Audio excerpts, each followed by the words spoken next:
Abala ang binata sa opisina niya dahil may bago silang shipment papuntang Korea, mga fruits and vegetables na ini-export ng isang company sa Pilipinas.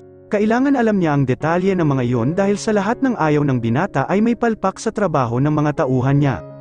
Madalas siya ang nagdo-double check sa shipment details nila, at least kung may problema agad niya itong masolusyonan. He's very hands-on towards his job and business, it's the family's business actually.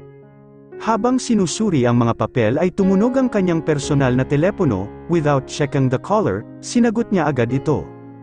Hi, babe. Finally sinagot mo rin ang tawag ko. I was looking for you anywhere but you were nowhere to be found. Are you in the country or doing business outside the country? I miss you so much. Babe, please, come back to me. Boses iyon ni Pinky. Nairita siya bigla dahil nagpalit na siya ng numero, but still she got his number. Pinky is really getting into his nerves. Kung nasa harap niya lang ito baka nasampal niya na sa kapal ng mukha ng babae. How did you get my number? Aniya rito na nagngangalit ang kanyang mga panga sa inis. While listening to the other line, he quickly pressed the red button under his table para maabisuhan ang tauhan niya na nakaantabay lagi para proteksyonan siya. Kumuha siya ng mga parang intel na mga tauhan, magagaling itong mag-hack at the same time magaling rin sa pakikipaglaban, in case may senaryo na risky ang buhay niya, they are around watching him and protecting him, kaya nga noon papunta siya ng Makati. Mabilis ng mga ito na abisuhan siya para makaiwas sa kalaban. He's a billionaire, alright, gas-ino lang magbayad ng tauhan just to protect his well-being. Kapag pinindot niya ang red button, hudyat yun na may red alert sa kanya, especially sa phone niya, naka-wiretap ito sa mga hard intel niya, just in case like what's happening at the moment, they need to record every conversation once the culprit threatens him, for evidence purposes. Matapos niyang pindutin ang red button, biglang umilo ang phone niya hudyat na open na ang wiretap sa kanya, nakikinig lang siya sa mga sinasabi ng bruha niyang ex. Tinawagan kita kasi gusto kang makita, ni Daddy, he wants our wedding soon to happen. Babe, forgive me for what I did to you last time, it's just that, hindi ko lang talaga napigilan ang sarili ko. Alam mo naman na hyper ako sa kama, hindi ba, ang tagal mo kasing dumating ng araw na yon, eh? Nainip ako kaya tinawagan ko na lang ang lalaki na nakilala ko sa bar 2 months ago. Please forgive me, don't worry, hindi naman ako nabuntis noon, eh. We used protection, I want to be pregnant with you, babe, mahabang paliwanag nito sa kanya. Hindi siya tanga para maniwala sa babaeng bruha na kausap niya, pakiworry niya parang hay ito ngayon, dahil sa mga reason pa lang sa kanya ay sadyang kakaiba na, siya pa sinisi bakit siya na late sa usapan nila, ang kapal talaga ng mukha. Sa bagay hindi na siya magtataka pa. This woman and her father are doing business in illegal ways, so para matabyunan ang kanilang kasalanan, they will blame somebody kahit sila talaga ang may mali, according to his intel-provided investigations. Blessing in disguise talaga dahil kung ito marahil ang mapapangasawa niya, baka wala nang matira sa kanya at malugmok pa siya sa putikan. Thanks to that manhor na kasiping ng ex niya, Andrew realized something big from his ex-girlfriend. Hindi niya pata talaga mahal ito, nadata tamang siya intawag ng taman magaling din kasing mangakit ang babae, kaya nabigla siya writer. Ikaw ba naman ang rampahan na halos hubot-hubad na sa harap ko, hindi ka ba mainitan? Speaking of mainitan ang katawan, he remember one of his hooker again, he needs to be released today, mukhang puno na ang salop sa sandata niya. Naalala niya si Vivian, isa sa hooker niya rin, ayaw niya roon sa nakaraang hooker niya na nakilala ni Anisha. Even the name of that hooker, he forget it. Paano ba naman? Noong kalagitnaan na nila sa climax na naganap sa kotse niya, bigla naman may tumawag sa telepono ng babae at hinahanap ito. Tinanong niya kung sino yun habang binabayo ang babae ng gabing iyon, bigla siyang natigilan sa climax effect nang marinig sa sinabi nito na one of my customer like you, mabilis niyang hinugot ang sandata rito at ibinalibag ang babae sa kabilang upuan ng sasakyan niya. Ibig sabihin hindi lamang siya ang tumitikim sa babae, isa't kalahating ugals rin siya dahil hindi man lang siya gumamit ng proteksyon ng gabing iyon, good thing hindi niya pa nailalabas ang kaong sa sandata niya, muntik niya pa itong mabuntis kung hindi niya agad nahugot ang dapat hugatin. Natawa na lamang siya sa sarili at hindi na narinig pa ang mga sinasabi ng kanyang ex, he doesn't care anyways, naririnig pa niya na nagsasalita pa to, he got bored then suddenly pressed the end call of this phone. Napahilot na lamang siyang taas ng ilong niya sa may pagitan ng mga mata niya, Masyado siyang na-stress sa ex niya na ayaw siyang tigilan. Nag-beep naman ang phone niya, hudyat na may mensahe. "We already recorded the conversation, boss, and blocked her number to yours. Magaling sila sa pagkalap ng numero mo. Mag-ingat ka, boss. Medyo delikado ang mag-ama. Hindi natin alam ang mga plano nila para sa iyo." Iyon ang laman ng mensahe sa kanya ng isa sa intel niya. Recommended yun ni Clifford Mendez na kaibigan niyang colonel. Nag-reply na lamang siya rito na okay, at sinabi na bantayan siya mamaya dahil may kadate na naman siya. Alam niya na makakarating iyon sa kaibigan niyang si Mendez at lalo na si Nico na kaibigan niya rin. Nakakatuwa lamang kay Nico, loyal ito. Hindi niya alam kung paano nangyari yun, basta loyal daw ito. Mabilis siyang nag-message sa isang hooker niya na si Vivian na magkita sila sa motel, pero high class ang motel na pinagdadalhan niya sa kanyang mga hooker. Kahit iyon man lang maiparamdam niya rin sa mga babaeng kadate na special woman sa gabing iyon, may iba kasing mga babae na ayaw tumanggap ng bayad niya. Masaya na raw ang mga ito na nakasiping siya, syempre sa gwapo niyang iyon na kamukha ni Kimbab. Marami talagang nahuhumaling sa kanya, perks of being handsome. Mabilis lumipas ang oras at gabi na. Hindi niya man lang namalayan, nakalimutan niya rin kumustahin ang dalagang si Anisha. Sa tuwing naiisip niya ito, natatawa siya. Paano naman mabilis itong mapikan sa kanya? Natutuwa naman siya kapag naiinis na ang dalaga sa kanya. Ang cute kasi nito kung mainis. Mabilis magsalita na akala mo hindi humihinga, at puro kwento sa kanya. Naalala niya tuloy noon ni Yaya itong mag-date kahapon. Nag-enjoy rin siya kasama ito kahit papanay ang irap sa kanya. Nabiro niya pa nga ito. "Irap ka ng irap dyan, baka mahanginan ka maging duling ka mamaya."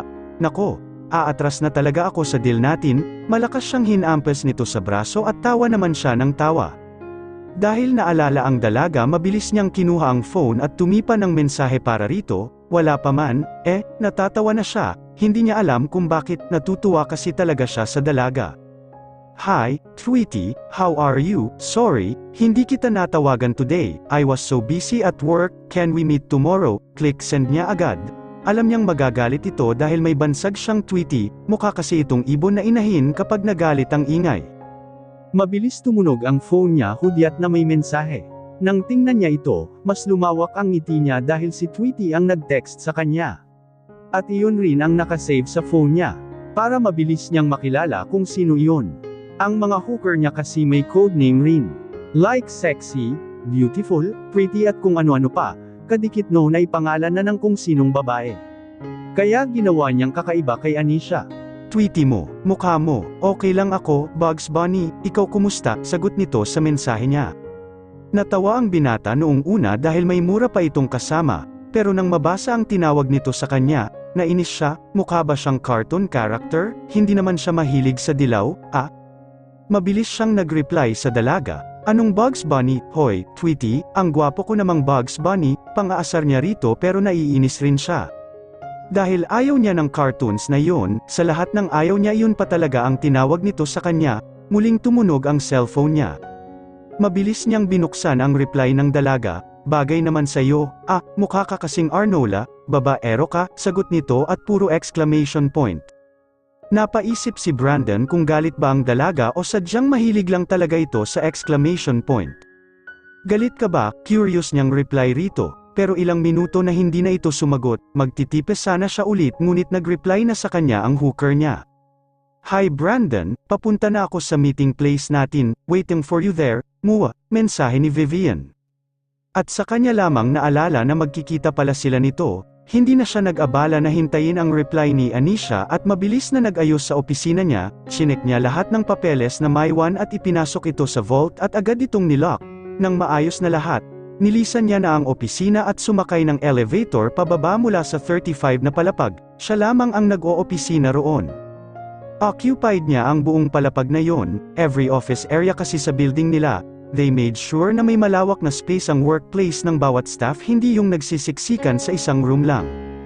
Kaya gustong-gusto ng mga empleyado nila na doon magtrabaho dahil nakakagalaw ang mga ito ng maayos, hindi nagbubungguan lalo kapag rush hour nila sa opisina. Hindi ito katulad ng ibang opisina na siksikan, maging sa mga elevators nila. May designated elevators ang mga ito kung saan sila sasakay, may 5 elevators bawat palapag. Kaya maalwan lahat ang kilos ng kanyang empleyado at hindi mag-aamuyan ng mga sariling amoy kapag sumakay ng elevator. Pagkababa niya sa building, agad siyang tumungo sa parking lot, naghihintay na dun ang kanyang valet katabi ng sasakyan niya. "Good evening, boss, here's your car key," abot nito sa kanya ng susi. Mabilis niya naman itong kinuha. "Salamat, gonna go, now, pakisabi sa mga security guard na check all the floors and surroundings ng building, make sure na walang may aberya sa building natin, paghabilin niya rito ng trabaho." "Wala pong problema, sir, susuriin po naming maigi ang building, at saka yung planta na rin po," sagot nito sa kanya. May planta sila sa loob ng building, doon inaayos lahat ang mga ikakarga nilang goods or products na ini-export ng mga kumpanya sa kanila. Dino-double check iyon ng mga tauhan niya bago dalhin sa shipment, kailangan walang damage ang bawat boxes, bago kinakarga sa mga container van. "Salamat, kailangan ko nang umalis," paalam niya rito. Friendly siya sa mga tauhan kaya naman kahit istrikto siya pagdating sa trabaho, nirerespeto pa rin siya ng mga ito as he respects his staff even from the bottom position, kahit janitor pa iyan, he respects them.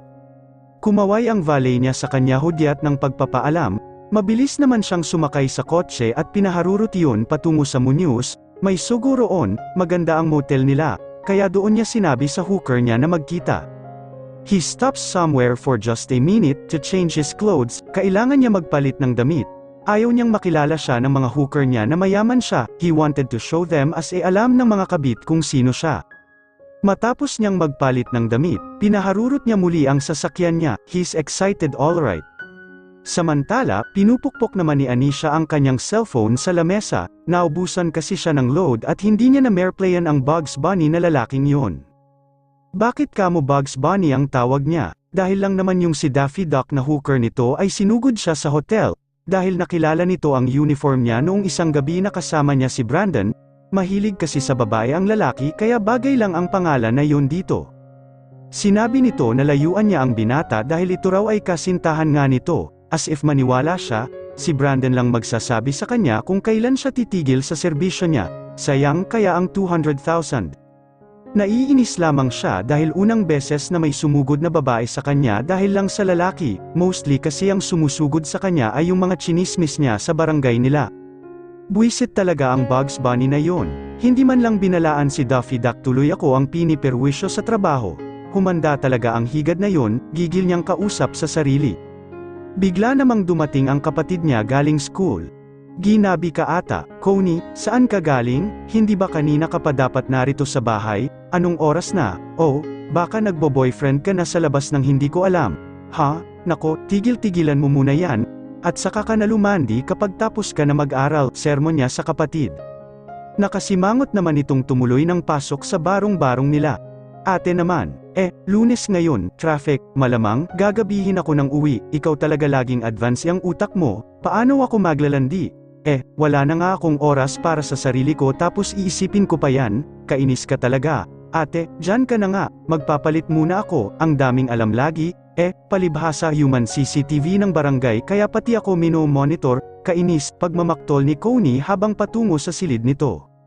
Dahil sa pool si Anisha ng kapatid niyang Mataray rin, nanahimik na lamang siya pero hindi mapigilan ang lobby niya na kunwari ginagaya ang kapatid, daig pa nito ang manok, bukas-sara ang ginagawa.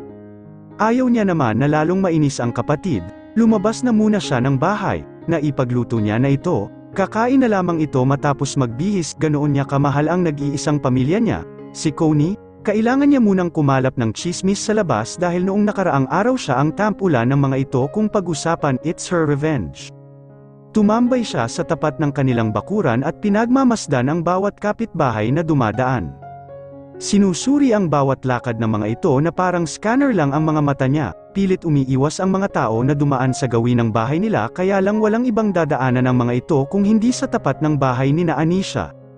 Ilang sandali lang may lumapit sa kanyang babae, mukhang Mataray ito, hindi naman kagandahan pero kung makapagtaray sa kanya, wagas.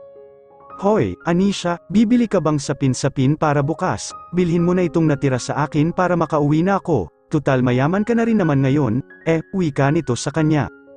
"Lu, anong mayamang pinagsasabi mo riyan? Kung mayaman ako, hindi mo na ako makikita rito sa lugar natin, mang-uuto ka lang, sablay pa. Magkano ba yan? Ibalot mo na at umuwi ka na, huwag mo akong Mataray tar ayan ang kilay mo, baka samain ka sa akin." Sa totoo lang ganito silang magkakapit-bahay, Tarayan Blues pero nagtutulungan at nagkakaisa rin naman, pati sa pagpapabarangay sa kanya kapag may viral topic siya sa lugar nila. Nagkakaisa rin ang mga ito para idiin siya sa barangay nila. Pero dahil lagi siyang may ebidensya sa bawat chismis niya, hindi ang mga ito makapag-react ng todo. Matapos niyang bilhin ang paninda nito agad namang umalis ang kanyang kapitbahay, papasok na sana siya sa loob ng bahay nila nang dumating si Chito, yung dating sumugod sa kanya ng kay Aga. "Hoy, chismosa, ano, masarap bang muntik ng masagasaan?" tawag nito sa kanya at tanong tungkol sa nangyari noong nakaraan. Nagtataka siya kung bakit alam nito na muntik na siyang masagasaan. Bumaling siya rito at tinaasan ng kilay, "Anong pinagsasabi mo riyan?" Kunwari hindi alam ang tanong nito sa kanya. "Nako, kunwari pa to, sa susunod hindi lang yun ang aabutin mo, iwasan mo kasi, yang bunganga mo ng kakaputak tungkol sa buhay ng ibang tao, baka hindi ka na pala rin sa sunod na mangyari yun." Babala pa nito sa kanya. Medyo nakaramdam siya ng takot pero hindi niya ipinakita yun sa kausap. Bagkus mas lalo niya ipinakita na matapang siya, pero sa kaloob-looban niya, hindi. "Sus, nagkataon lang yon. Alam mo naman protektado ako ng Diyos, kaya hindi ako basta masasaktan ng kung sino. Sige dyan ka na nga at bago pa mapanes ang sapin-sapin, ilagay ko muna ito sa refrigerator." Humakbang na siya papasok sa bahay nila, pero narinig niya ulit ang babala nito. "Sa susunod hindi lang sagasa ang matatamo mo, mag-ingat ka." Ayaw man niyang maniwala pero naroon ang kaba sa puso niya, dalangin niya lang na sana huwag mangyari ang sinasabi ni Chito. Ilang beses na ba siyang saktan ng kung sino sa barangay nila? Bakit ba kasi hindi niya mapigilan ang bibig oras na bamuka ito?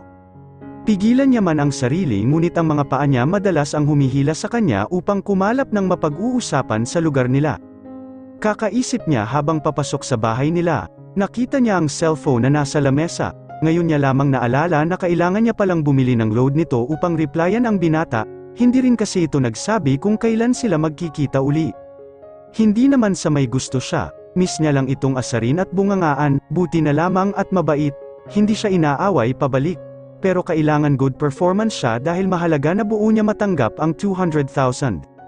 Samantala si Brandon naman ay panay pa rin ang hintay sa reply ni Anisha. Nasa motel na siya at kasiping niya na ang hooker na tinawagan. Habang binabayo niya ito, mukha ng dalaga ang nakikita niya kaya napapabilis ang galaw niya, naririnig niya naman na malakas itong umungol. "Alam ko tao ang kinakabayo ko, bakit ungol aso ang naririnig ko?" wika ng binata sa sarili. Iba kasi ang tunog ungol ng babae, akala mo asong nakakita ng multo. Imbes na mag-init ng husto si Brandon, nawalan siya ng gana at mabilis na hinugot ang sandata sa loob ng kuweba nito. Tila nabitin naman ang babae na uungol pa sana ngunit naging oo na lamang ang nasabi nito. "Bakit mo hinugot, babe? Naroon na, kaunti na lang, maabot ko na ang rurok ng Mount Apo. Ipasok mo ulit," inis na sabi nito sa kanya. "Nawalan na ako ng gana, magsarili ka na lang muna." "Oh, ito ang pera, salamat sa oras mo. Mauna na ako," sagot niya rito sabay abot ng ilang libong pera at mabilis na lumabas ng kwarto. "Brandon, hindi pa ako tapos, anak ka ng Bugs Bunny." "Oh," tanging sigaw nito sa kanya habang palabas siya ng kwarto. Hindi naman ito agad nakahabol dahil hubot-hubad pa ang babae. Mabilis namang nakarating sa parking lot ang binata na natatawa bakit ba naririnig niya lagi na tinatawag siyang Bugs Bunny. Bigla niya na naman naalala ang dalagang si Anisha. Dahil wala itong reply sa message niya, tinawagan niya na muna ito habang minamaniobra ang kotse pauwi sa bahay nila. He needs shower. Pakiramdam niya nanlagkit siya bigla sa babaeng kaniig kani-kanina lamang. Habang nasa gitna na siya ng daan, naririnig niyang nagre-ring na ang tawag niya sa kabilang linya. He wondered what Anisha was doing at this hour. Alas 9 na pala ng gabi at wala pa siyang hapunan, dahil sa pagmamadali kanina na makascore sana sa babaeng tinawagan. It turns out he failed. Bakit ko ba kasi iniisip ang babaeng iyon habang may kasama ako? Hindi naman siya maganda, hindi rin sexy, at higit sa lahat, maingay. Hindi ka kasi type kaya ganoon, wika ng kabilang side ng utak niya. Anong hindi type? Ang daming nagkukumahog na babae sa tabi-tabi na gusto lamang akong maka one night stand tapos siya. Wala lang, ano siyang klase ng babae, tuod pakikipagtalo niya sa sarili. Bigla niyang narinig ang boses sa kabilang linya. Sinagot na pala nito ang tawag niya, kanina pa siya tumawag pero ang tagal sagutin, isa pa itong problema niya, hindi ba talaga ito apektado sa kagwapuhan niya? napapaisip niyang tanong bago sinagot ang kabilang linya. Hello, Tweety, kumusta ka? Masigla niyang tanong rito. Tweety, mumukha mo. Hoy, ikaw Bugs Bunny. Mabuti na lang tumawag ka at hindi ko na kailangan pang bumili ng load. Pwede ba pagsabihan mo si Daffy Duck na huwag akong gambalain sa trabaho ko? Aba, sinugod ako sa trabaho. Nako, talaga, wala akong delikadesa, baka nang hiram na siya ng muka sa aso. Gigil niya ang beauty ko. Mahabang sagot nito na tila batang nagsusumbong. Kaya pala mainit ang ulo nito sa kanya, pero sinong Daffy Duck ba ang tinutukoy nito? Teka, Tweety, sinong Daffy Duck ang tinutukoy mo? Tanong niya rito. Hindi mo kilala yung babaeng malaki ang dibdib na nakita natin sa restaurant noong unang gabi nating nagkita? Feeling era talaga yon. Nako, talaga, gigil niya ako. Kapag bumalik siya sa trabaho ko, pasensyahan na lang tayo. Ilalampaso ko siya, galit pa ring turan nito. Naiisip ng binata, siguro kung kasama niya ito ngayon, malamang kanina pa siya bagbog sarado, ang bilis pa naman ng kamay nito umigkas. Okay, do whatever you want to do, but be careful. Okay, baka naman bumaliktad ang sitwasyon at ikaw ang ilang paso noon imbes na siya, may halong pang-aasar na turan niya. Dahil hindi nakaligtas sa pandinig ng dalaga ang huling sinabi ng binata, ramdam niya na inaasar na naman siya nito. Buisit ka talagang, Bugs Bunny ka, magsama kayo ng hitad na Daffy Duck na yon. Bagay kayo, bigla nitong pinatay ang tawag niya. Napangiti ng lihim ang binata, ang sarap talagang asarin ng dalaga. Bumiyahe siya na may ngiti sa kanyang mga labi. Hindi niya alam kung bakit ganito ang nararamdaman niya sa tuwing napipikon niya ang dalaga. Nawawala sa isip niya na may taong gusto siyang guluhin. Isang sermon lamang ni Anisha, tiklop na siya. Hay, buntong hingal niya na nakangiti habang nakatukod ang siko niya sa may bintana at hinihimas ng hintuturo niya ang kanyang lobby. Mabilis ang naging biyahe niya at so far safe naman siya. His team never failed to protect him sa tuwing lumalabas siya. Sana lang tigilan na siya ng ex niya at ama nito. Kung sana noon inalam niya muna kung ano ang pagkatao nito kaysa nagpadala sa pang-aakit nito sa kanya. Agad siyang nakarating sa bahay nila. May ngiti pa rin sa lobby niya habang bumaba ng sasakyan. Hindi mapoknat ang kanyang ngiti hanggang makapasok ng bahay. Bumungad sa kanya ang kanyang magulang na naroroon sa sala at mukhang hinihintay siya. Nawala ang mga ngiti niya nang makitang seryoso ang mga ito. Good evening, Dad, Mom, ano po ang nangyayari at bakit kayo seryoso? Gabing-gabi nagising pa kayo?